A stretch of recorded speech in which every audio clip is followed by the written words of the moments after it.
డబ్బు, అనారోగ్యం, ఉద్యోగం, వ్యాపారం అప్పులతో బాధపడుతున్నారా? వెంటనే జేకేఆర్ గురువు గారికి కాల్ చేసి అపాయింట్మెంట్ తీసుకోండి. నమస్తే రమ్మగారు. నమస్తే జయ. మంచి చందమామ కథ ఒకటి చెప్పండి. మనకి అనుకోకుండా ఏదైనా సలహా దొరికితే బాగుండు అనిపిస్తుంటుంది అప్పుడప్పుడు అవును కదా. ఒకటికి అయాచితంగా లభించిన 3 సలహాల కథ చెప్తారు. పూర్వమట ఒక పేద విద్యార్థి ఉండేవాడు, ప్రసన్న చంద్రుడు అతని పేరు. అయితే ఒక గురుకులంలో చదువుకునేవాడు. పాతకాలంలో బీద విద్యార్థులైనా ఏమి ఇబ్బంది లేదు, అమ్మా నాన్న లేకపోయినా ఏదో ఒక గురుకులాల్లో చేరిపోతే వీళ్ళు తాపిగా నిదానంగా చదివిచ్చేవాళ్ళు. 18-20 ఏళ్ళు వచ్చాక 22-23 ఏళ్ళు వచ్చేసరికి లోకంలోకి వదిలిపెట్టేవాళ్ళు వాళ్ళని. ఆ కాలమే వేరు చేయ. చదువుకునేవాడు. ఇప్పుడు వృత్తుల వాళ్ళు కూడా ఏ చేతి వృత్తుల కుటుంబాల్లో పుడితే వాళ్ళ ఇంట్లో ఉంటే ఉంటుంది, లేకపోతే ఎవరి దగ్గర ఆ పని నేర్చుకున్నా వాడికి వచ్చేస్తుంది. అవును, వాడు పొట్టవాడు పోసుకునేవాడు. పనిచేయటానికి ఆస్కారము అవకాశము ఉండేది. వృత్తులు పోయాకే భారతదేశం అధోగతి పాలైపోయిందేమో అనిపిస్తుంది. అవునండి, కుల వృత్తులు, చేతి వృత్తులు ఎంత ఉపయోగం కదా రమ్మగారు. అవును, ఉపయోగము. వాళ్ళేమో తాము పైకి రాలేకపోతున్నామని అందరినీ ఒకటే ఘాట్ని కట్టి ఒకే చదువులో ప్రవేశపెట్టేసరికి ఆ వృత్తులకి ప్రోత్సాహం లేదు. అవును, ఇక్కడ వీళ్ళకి ఉద్యోగాలు లేవు. మనమేమో విదేశాల నుంచి దిగుమతి చేసుకోవాల్సిన పరిస్థితి వస్తుంది. మనకు కావాల్సిన వస్తువులు కూడా బయట నుంచే తెచ్చుకుంటున్నాం. ఏమిటో రకరకాలు అనుకో. అయితే ఈ ప్రసన్న చంద్రుడు చదువుకుంటూ ఉండేవాడు. ఇతనికి ఒక పెద్దనాన్న ఉండేవాడు, సోమచంద్రుడు ఆయన పేరు. ఆయన కాశీనగరంలో మంచి అధికార పదవిలోనే ఉండేవాడు. ఈ అబ్బాయి ఇక్కడ చదువుకుంటూ పెద్దవాడు అయ్యాక నేను కూడా కాశీనగరం వెళ్ళి ఉద్యోగం సంపాదించుకోవాలి అనుకునేవాడు. కానీ కుర్రాడు పెద్దవాడు అవుతున్న క్రమంలోనే సోమచంద్రుడు మరణించాడు. వార్త వచ్చింది, కానీ ఈ అబ్బాయికి ఆయనకి కనెక్షన్ లేకుండా పోయింది. అయితే ఏమైంది, సరే చదువు అయిపోయింది. గురువుగారు అన్నారు, అబ్బాయి నీకు కాశీ వెళ్ళాలని ఉంది కదరా, దారి బత్తానికి ఏదో ఈ పావలా ఉంచుకో, నీ దారి నువ్వు వెళ్ళు అంటే. ఆ కాలంలో ఇంకొక ప్లస్ ఏమి ఉండేదంటే, ఏదైనా ఒక ఊరు వాళ్ళు కాశీనగరానికి వెళ్తుంటే మధ్యలో సత్రాలు ఉండేవి. సత్రాల్లో భోజన వసతి లభించేది. ఇందులో కులాల వారీగా సత్రాలు కూడా ఉండేవి. ఇప్పుడు కూడా మనకు కనిపిస్తుంటాయి చూడు. అయితే ఏమైంది, ఈ అబ్బాయి అలా వెళ్తూ వెళ్తూ నడుచుకు బయలుదేరేటప్పుడు ఏముంది, బళ్ళెక్కితే కొంచెం డబ్బు ఖర్చు, లేకపోతే కాలినడక నలుగురు పోతుంటే వాళ్ళతో పాటు నడిచి వెళ్ళిపోవటమే. ఈ వెళ్తూ వెళ్తూ వెళ్తూ ఒక గ్రామంలో ఆగాడు. గ్రామంలో ఆగితే సరే ఏమైంది, అక్కడ ఒక బ్రాహ్మణ సత్రం ఉంది. ఈ అబ్బాయి సత్రంలోకి వెళ్ళి ఏదో తన పేరు అదే చెప్పుకున్నాడు, గురువుగారి పేరు చెప్పుకుని, తన పెదనాన్న పేరు చెప్పుకుని కాశీ వెళ్తున్నానంటే సరే భోజన వసతి 2 రోజులు 4 రోజులు బాగా నడిచాడు. ఆకులు అలమలు ఏవో తిన్నాడు. ఓ 2-3 రోజులు ఇక్కడ సుష్టుగా ఆహారం తిని నిద్రపోతే తర్వాత మళ్ళీ ఓ వారం రోజులు నడకకి సులువు. 2 రోజులు ఉందామనుకున్నాడు. ఆ రోజు ఉదయం ఉన్నాడు. సాయంకాలం విపరీతమైన చలి. ఆ కాలం మంచి సీజన్, మంచి చలికాలం అనమాట. ఇతను ఏం చేశాడు, కాస్త ఇక సత్రంలో మధ్యలో ఒక దీంట్లో కుంపటేదో వెలిగింపించుకుని అక్కడ కూర్చున్నాడు. కూర్చుంటే గుమ్మల్లో ఒక బికారి వాడు ఒకడు అట్లా చూస్తూ కనిపించాడు. ఉడుకుతున్నాడు. ఇతను మంట పెట్టించుకుని ఉన్నాడు కదా, చిన్న చలిమంట లాంటిది, కుంపట్ లాంటిది పెట్టుకున్నాడు. సరే దారా ఇక్కడ కూర్చో, చలి కాగుదు కానీ బాగా చలిగా ఉంది బయట అంటే, వాడు ఆ బేకారి వాడు పాతగుడ్డ ఏదో కట్టుకుని ఉన్నాడు. లోపలికి వచ్చి మునగదీసి కూర్చొని ఆ పొయ్యి దగ్గర కూర్చున్నాడు వెచ్చగా. కాసేపటికి ఒళ్ళు వెచ్చబడి చలి తగ్గింది. ఇంతలో ఏమైంది, చీకటి పడింది కదా, సాయంకాలం 7 గంటలకు అట్లా భోజనం పెట్టేసేవాళ్ళు. ఆ సత్రంలో పనిచేసే వంట ఆయన కుర్రవాడు ఒకడు ఇతనికి భోజనం పట్టుకొచ్చాడు. పట్టుకొచ్చేసరికల్లా ఇతను పళ్ళెం ముందు పెట్టుకున్నాడు, కానీ ప్రసన్న చంద్రుడు ఆ బికారి వాడి దృష్టి అంతా పళ్ళెం మీదే ఉంది. వాడిదారి వాడు చలి కాగట్లా. సరే ఏమో ఆకలిస్తుందా అని అడిగి ఇదిగో తినని తన ముందున్న పళ్ళెం ఎత్తి ఆ వాడి చేతిలో పెట్టాడు. పెట్టి ఆ సత్రం కుర్రానికి ఆకేసి నాకు ఇంకో 4 రొట్టెలు తెచ్చిపెట్టు అని చెప్తే సరే వాడు ఇంకో 4 రొట్టెలు కూర పుచ్చుకొచ్చాడు. కాశీలో కాశీ దారిలో అన్నం దొరికేది కాదు ఎక్కువగా. ఆహారం అంటే సాధారణంగా రొట్టెలే. సరే ఆ బికారివాడు హాయిగా అన్నీ తినేసాడు. తర్వాత ఇది ప్రసన్న చంద్రుడు కూడా తిన్నాడు. ఆ హాల్లోనే ఓ పక్కన మంచం వేసారు, అతను పడుకున్నాడు. ఆ బికారివాడు కూడా ఆ పక్కన ఏదో చాప ఉంటే చాప పరుచుకుని నిద్రపోయాడు.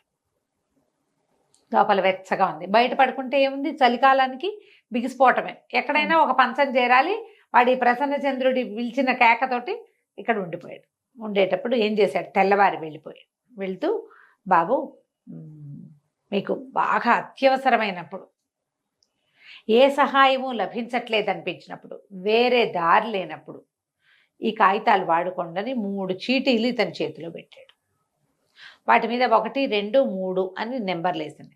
బాబు జ్ఞాపకం పెట్టుకోండి, నెంబర్ల వారీగానే తెరవాలి వీటిని. మీకు మొదటిసారి అవసరం వచ్చినప్పుడు ఒకటోది, రెండోసారి అవసరం వచ్చినప్పుడు రెండోది, మూడోసారి అవసరం వచ్చినప్పుడు మూడోది తీయండి. ఈ చీటీలు దగ్గర ఉంచుకోండి అని చెప్పి చీటీలు ఇచ్చాడు. ఇస్తే ప్రసన్నచంద్రుడు అనుకున్నాడు, బేకారి వాళ్ళు ఏవో చేస్తారు, ఫకీర్లు వాళ్ళు ఏవో ఐడియాలు. రాత్రంతా మన దగ్గర మన సహాయంతో చక్కగా తిని పడుకున్నాడు. అందుకని వాడికి చెప్తున్నాడు.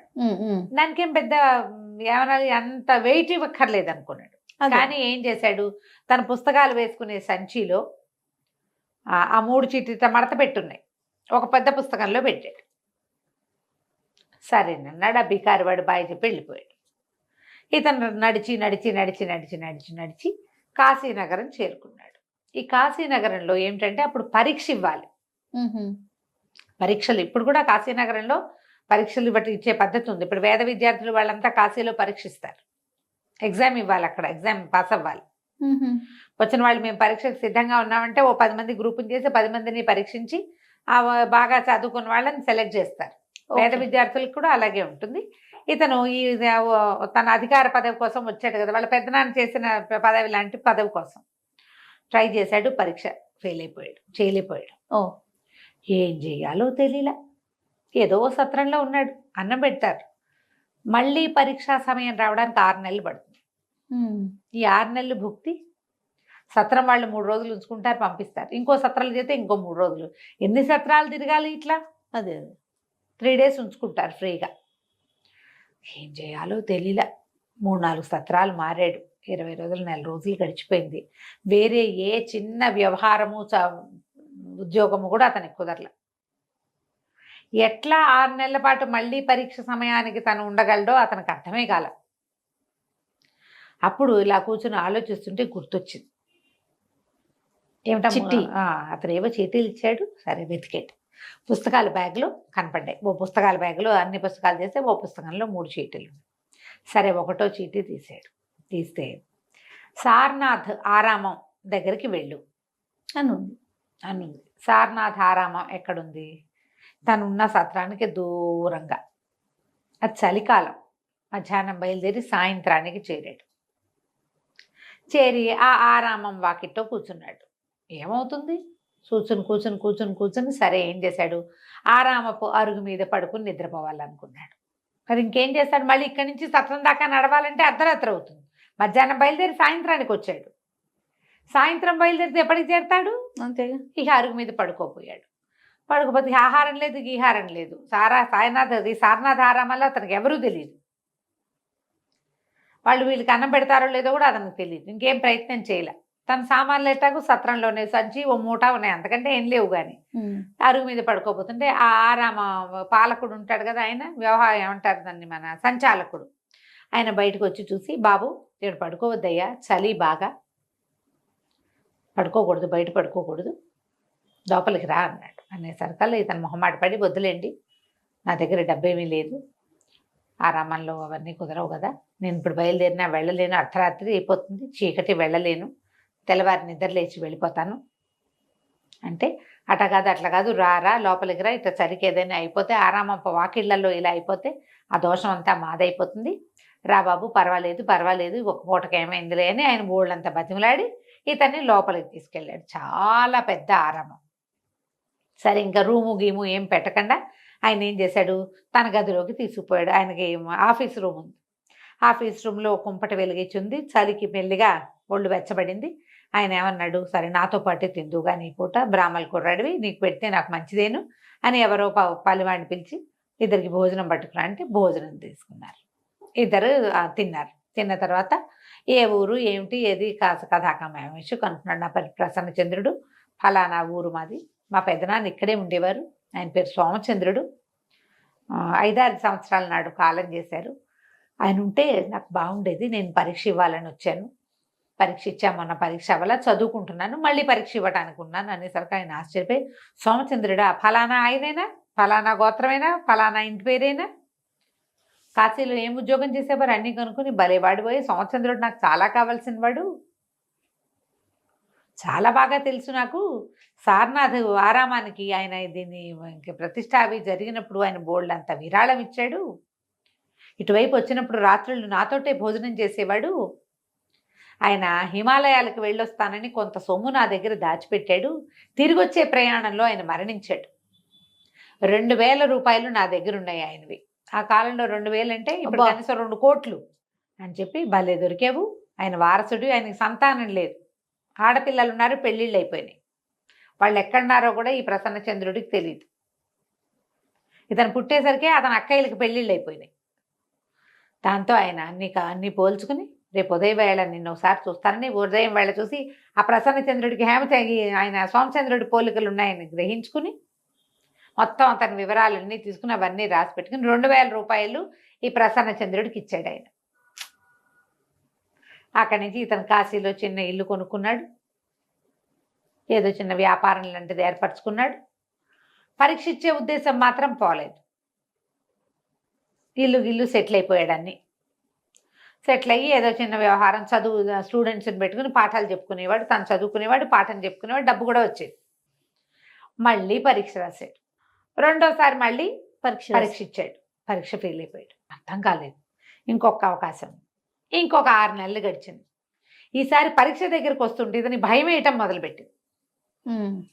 అయితే ఏమనుకున్నాడు, ఒక్కసారి ఆ సలహాల చీటీ చూద్దామని చెప్పి తీసాడు. తీస్తే వారణాసి ఉత్తర ద్వారంలో దగ్గర ఉన్నటువంటి ఒక మిఠాయి దుకాణం ఒకటి ఉంది. ఉత్తర ద్వారం దగ్గర ఆ మిఠాయి దుకాణానికి వెళ్ళు అని ఉంది అందులో. ఈయన ఆశ్చర్యపోయాడు, ఏదో జరుగుతుంది అక్కడని వెళ్ళి ఆ మిఠాయి దుకాణానికి వెళ్ళాడు. అక్కడ ఏంటంటే పురమాయించాలి, ఫలానాది స్వీట్లు అవి కావాలి మాకంటే వాళ్ళు లోపల తెచ్చిస్తారు హోటల్ లాగానే. ఇతను పూరీలు, కూర, తర్వాత ఏమో ఒక తీపి పదార్థం ఏదో చెప్పి లోపలికి వెళ్ళి కూర్చున్నాడు. అక్కడ అతను కూర్చున్న బల్ల పక్కన 2 పెద్దవాళ్ళు కూర్చుని ఉన్నారు. కొంచెం ప్రైవేట్గా ఉంది లోపల, తక్కువ మంది జనం ఉన్నారు. వాళ్ళిద్దరూ ఏమిటి, ఎల్లుండి జరగబోయే పరీక్ష తాలూకు పరీక్షకులు. వాళ్ళిద్దరూ పరీక్షకి ఏ ప్రశ్నలు ఇవ్వాలి అని మాట్లాడుకుని, అసలు ఈ పరీక్ష ఇస్తే మనం కూడా రాయలేము, ఎవరు గెలవరు ఈ పరీక్షలో అని మాట్లాడుకుని ఆ ప్రశ్నలన్నీ డిస్కస్ చేసుకున్నారు. ఈయనన్నీ విని గుర్తుపెట్టుకుని ఆ ప్రశ్నలకు సమాధానాలు రాసుకుని క్షుణ్ణంగా చదువుకుని వెళ్ళాడు. ఓహో. మూడో రోజున పరీక్ష పెట్టారు. పరీక్ష చక్కగా రాసేసాడు. అడిగిన ప్రశ్నలకు సమాధానం చెప్పగలిగాడు ఎన్నో కొన్నిటికి. వాళ్ళు మాట్లాడిన ప్రశ్నలు ఇతనికి తెలుసు, మామూలుగా కొంత తెలుసు. తనకు తెలియని విషయాలు చదువుకున్నాడు. ఇంకేముంది, ఎగ్జామ్ సులువైపోయింది కదా, మరి పరీక్ష వచ్చేసింది. దాంతో పరీక్ష పాస్ అయిపోయి ఆయనకి ఈ విద్యాధికారి పదవి లభించింది. తర్వాత ప్రసన్నచంద్రుడు హాయిగా వివాహం చేసుకున్నాడు. బోళ్ళంత సంతానం కలిగింది, పెద్ద ఉద్యోగం, తన ఇంటిని పాఠశాలగా మార్చాడు. ఫ్రీ పాఠశాలగా ఉద్యోగం వచ్చింది కదా, ఇప్పుడు డబ్బులు తీసుకోవటం ఎందుకు, చక్కగా 2-3 ఉపాధ్యాయులను పెట్టుకుని బ్రహ్మాండమైన పాఠశాలగా మార్చి ఎంతో హాయిగా ఉన్నాడు. క్రమంగా ఏమైంది, చాలా కాలం గడిచాక కొడుకులకు కూడా వివాహాలయ్యి మనవాళ్ళు వాళ్ళు పుట్టారు. ఈయనకి 70వ పడిలో పడ్డాక ఏదో ఒక తీవ్రమైన అనారోగ్యం వచ్చింది. ఎంతమంది డాక్టర్లను చూసినా తగ్గటం అన్న మాట ఎత్తుకోవటంలా. ఈయనకేమనిపించింది, దీనికి సమాధానం 3వ సలహాలో ఉంటుంది అనుకున్నాడు. సరే ఏం చేశాడు, ఆ పుస్తకం వెతుక్కుని తీసాడు. 3వ దాంట్లో ఏముందంటే, మన వీలునామా సిద్ధం చేసుకో అని ఉంది. అంటే ఏమిటి అర్థం, వెళ్ళిపోతావు, నీకు ఇంకా లేదు అని.